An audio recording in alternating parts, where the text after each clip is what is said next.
Ora, muito boa tarde, eu espero que me estejam a ver e a ouvir bem. Estão-me a ouvir bem, não estão?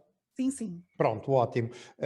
Eu quero, antes de mais nada, agradecer o prazer e a honra de me terem convidado. Quero-lhe agradecer a si, doutora Lídice. Quero agradecer à minha colega de painel, a professora doutora Isabel Ponce de Leão, e a todos aqueles que neste momento nos estão a ouvir. Também tenho que vos pedir previamente desculpas, porque por motivos impreteríveis profissionais, eu vou ter mesmo de sair às 16h30, hora portuguesa. Bom, o nono passageiro. Ora, vamos lá. Eu vou começar por fazer algo que nunca fiz em nenhuma palestra, nem em nenhuma apresentação minha, que é ler um excerto de algo que eu escrevi. Espero que no final compreendam porque é que optei por esta solução. Vou começar por ler o prólogo do meu romance mais recente, que curiosamente é também o romance em que eu estou mais próximo da literatura da expansão, ou sobre a expansão. O romance chama-se O Rinoceronte do Rei. Eu vou ler o prólogo, não se assustem, isto não chega a um minuto. Prólogo, onde tudo começa como tudo acabará. Algum tempo após La Spezia, vendo ao longe os contornos da costa brasileira aproximando-se da nau, Hossein recordou-se do rinoceronte. Talvez fosse do rumor das vagas soando no bojo do navio, ou talvez fosse a memória do seu último desgosto a querer sobreviver no início de uma nova vida. Enfim, fosse porque fosse, murmurou, Ganda, sem que em torno alguém o ouvisse. E ainda que o ouvissem, quem o entenderia? O esquecimento cai depressa sobre os mortos e sobre os vivos. E vai saber, no final, é sempre tudo a mesma coisa. Somente Hossein se recusava a esquecer o que lhe sucedera nos derradeiros 2 anos, começando naquele dia em Cambaia, no qual... Neste romance eu conto a história baseada em factos verídicos de um rinoceronte. O rinoceronte que foi imortalizado por Dürer, eu creio que dará para ver, não sei se estão a ver, foi imortalizado por Dürer. A história deste rinoceronte conta-se em 3 ou 4 penadas. O rinoceronte que passou para a história como Ganda, Ganda era o aportuguesamento da palavra indiana para rinoceronte. O rinoceronte Ganda foi oferecido em 1514 por um tal Mudaffar, sultão de Guzarat, ao governador português da Índia, Afonso de Albuquerque. Afonso de Albuquerque enviou no ano seguinte para Portugal.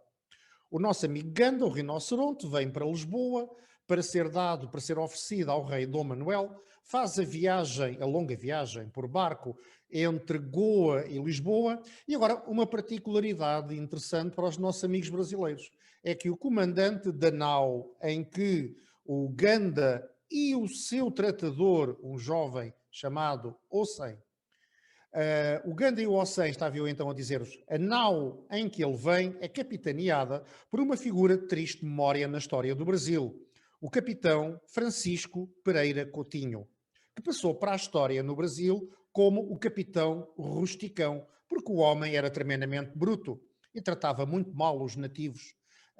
Diga-se que acabou, aliás, comido pelos nativos do Brasil, o que foi uma forma simpática de justiça poética.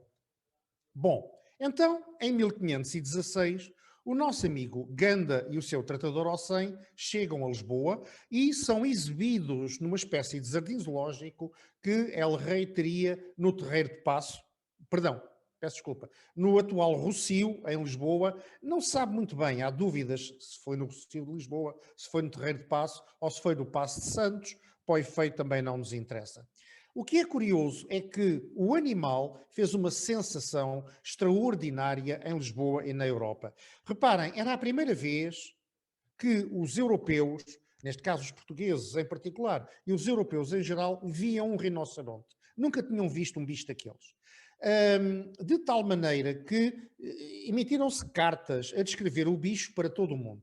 Uma das cartas chegou ao grande pintor alemão Dürer, que, baseado unicamente nas descrições das cartas, fez uma gravura, esta, que eu já vos mostrei, na qual ele ganhou muito dinheiro com esta gravura, diga-se em abono da verdade. E esta imagem transformou-se na primeira imagem global da Europa. Ahm,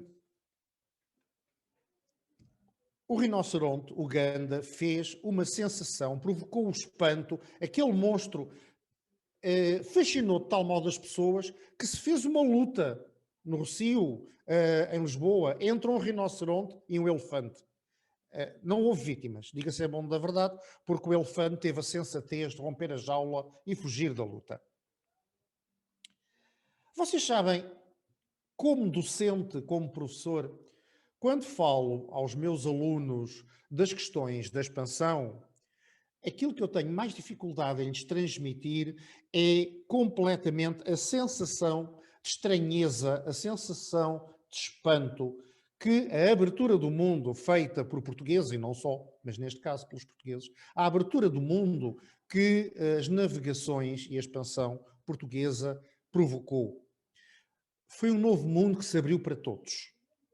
De todo o mundo vieram animais, alimentos e, sobretudo, o conhecimento do outro, o conhecimento de civilizações e de povos e de culturas que nos eram completamente desconhecidas.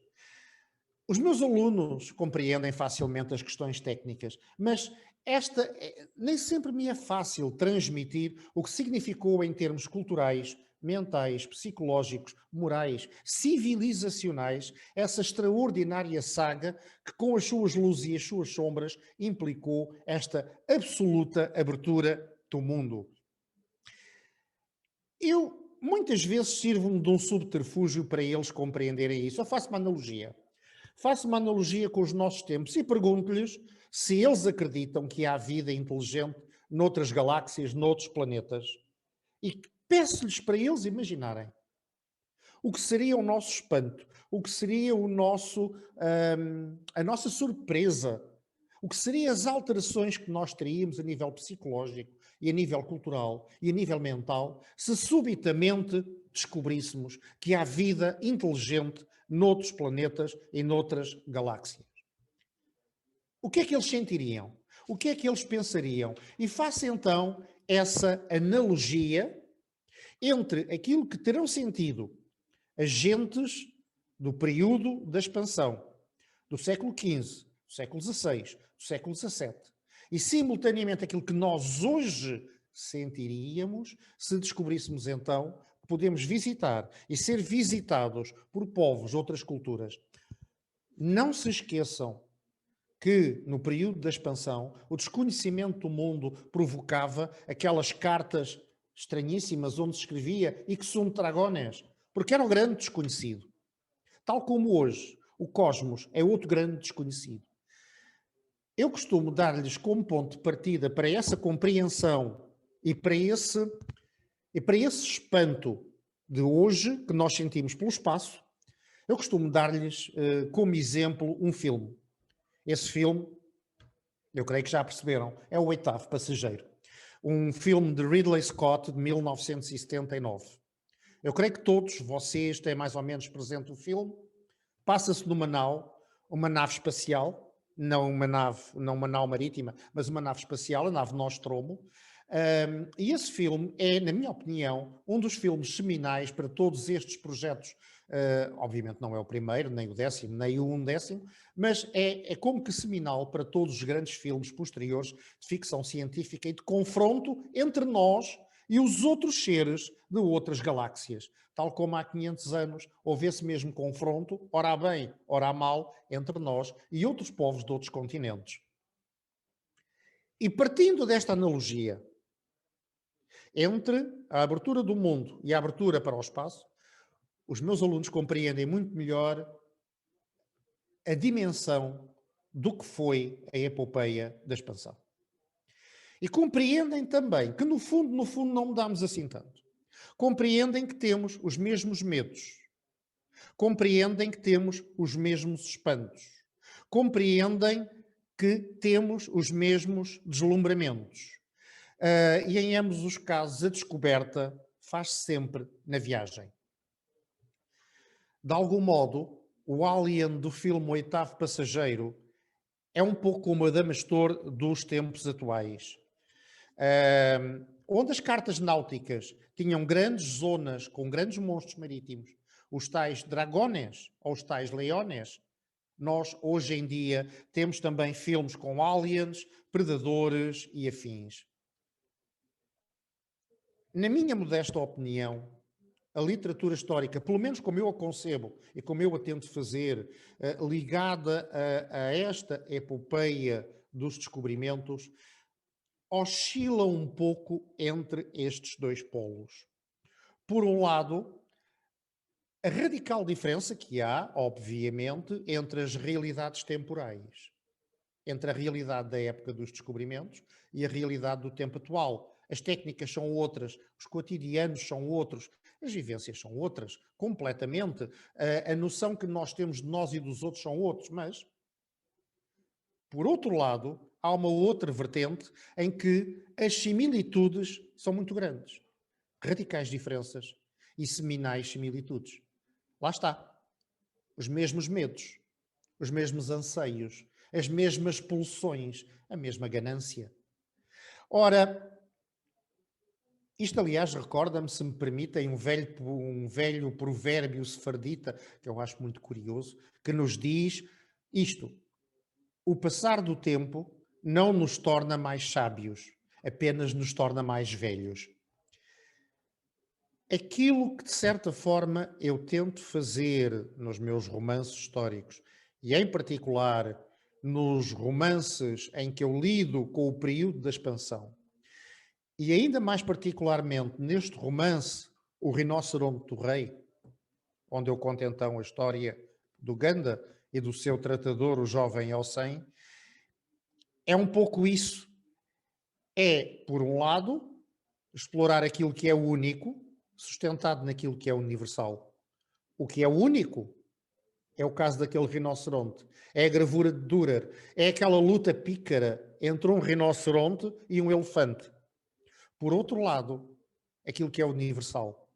Os nossos anseios, sentimentos, emoções, o nosso pathos, as nossas pulsões. E aqui, obviamente, pronto, uma citação fica sempre bem. Permitam-me citar, eu creio que a frase é de Tolstói, quando ele diz: se queres ser universal, pinta sobre a tua aldeia, ou pinta a tua aldeia. Eu tentei pintar Lisboa. Lisboa é a minha aldeia, foi lá que eu nasci. E, portanto, ao pintar a Lisboa da expansão, ao pintar a saga do rinoceronte Ganda e do seu tratador, o jovem Alcém, é um pouco do descobrimento do mundo, é um pouco da abertura do mundo ligada à expansão portuguesa que eu estou a tentar retratar e pintar, se assim me permitem. Lá está, os dois polos.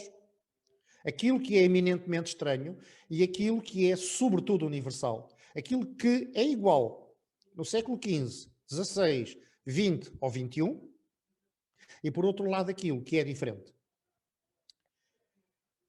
Voltemos à história do Ganda. Ora, se vocês se recordam, nós tínhamos ficado em 1515, quando o rei Dom Manuel, que era o dono do bicho, resolveu oferecê-lo ao Papa. Em 1515, numa estratégia, obviamente, de diplomacia, enfim, quase podemos dizer diplomacia animal, se tal coisa existe, Dom Manuel I decidiu oferecer o rinoceronte Ganda ao Papa Leão X.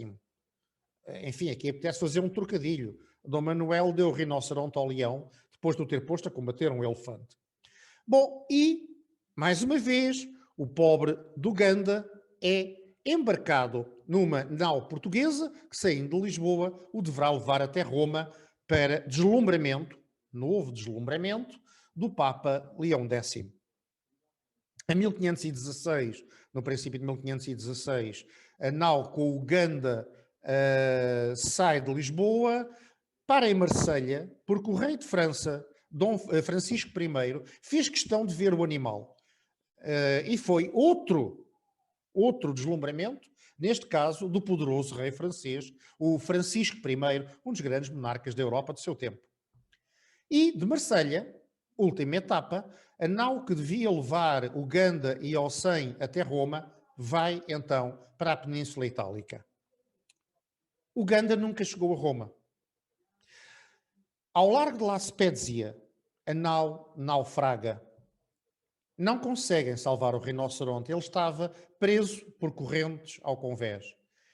E à medida que a nau naufraga, aquele ser maravilhoso, aquele ser que tinha deslumbrado a Europa inteira, que tinha provocado a primeira imagem global da Europa, afundou-se lentamente com o navio. Passados uns dias deu à costa e o capitão português, querendo cumprir a ordem do seu rei, mandou embalsamá-lo. Poucos meses depois, embalsamado, o Ganda é apresentado ao Papa Leão X. Outro deslumbramento. Depois de Lisboa, depois da Alemanha de Dürer, depois da França de Francisco I, depois de Roma, é o Papa que fica maravilhado, deslumbrado com aquele bicho. Mas não só o Papa. Um jovem pintor que então fazia parte do séquito de Leão X decide pintar o rinoceronte num fresco. Eu creio que em brasileiro o termo que é usado é afresco. Decide pintá-lo num fresco do Palácio Apostólico do Vaticano. Um fresco denominado A Criação dos Animais. E em grande plano, lá está o nosso Ganda. Esse pintor era Rafael. Rafael só o viu empalhado. Tal como o Alien, o oitavo passageiro, recordam-se? Chegou numa nave, a nave Nostromo, levada por Ridley Scott. O Ganda, popularizado por Rafael e por Dürer, morreu numa outra nave a caminho de Roma. Eu julgo que cada época produz os monstros que pode produzir. Cada época lida com os monstros como consegue. Mas, no final, quer o medo, quer o espanto, quer a coragem, são iguais em todos nós. E eu gostaria de terminar esta minha reflexão um pouco informal, peço que me desculpem, com mais uma citação. Isto, enfim, como se diz em Portugal, não há fome que não dê fartura, e desculpem o abuso. Eu há pouco comecei esta conversa convosco no prólogo. Pois bem, agora eu vou terminá-la no final. 1 minuto. Final. Onde tudo acaba, como tudo começou. E assim foi que, algum tempo após La Spezia, vendo ao longe os contornos da costa brasileira acercando-se do navio, Ossem se recordou do rinoceronte.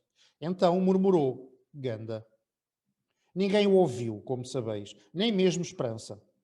Assim lhe ficaram a lembrança do Ganda e a da sua decisão no dia do naufrágio, guardadas nos mais esconsos recantos do seu ser, onde se alojam os segredos, as mágoas, os arrependimentos e o valor da alma de um homem, ainda que ninguém seja capaz de dizer com precisão que valor seja esse. Porém, naquele momento, Ossem pensou que a alma de um homem valerá o que valerem as suas ações, valerá o que valerem as suas escolhas. Ora, se alguma coisa aprendera nos derradeiros anos, era que apenas podemos fazer e escolher o que nos permitem as nossas muito frágeis circunstâncias. É tudo. Assim sendo, não encontrou Ossem consolo algum nessa resposta, como sucede a miúde com as respostas que são dadas a todos os humildes deste mundo. Muito obrigado e, como dizem as avózinhas cá em Portugal, desculpem qualquer coisinha.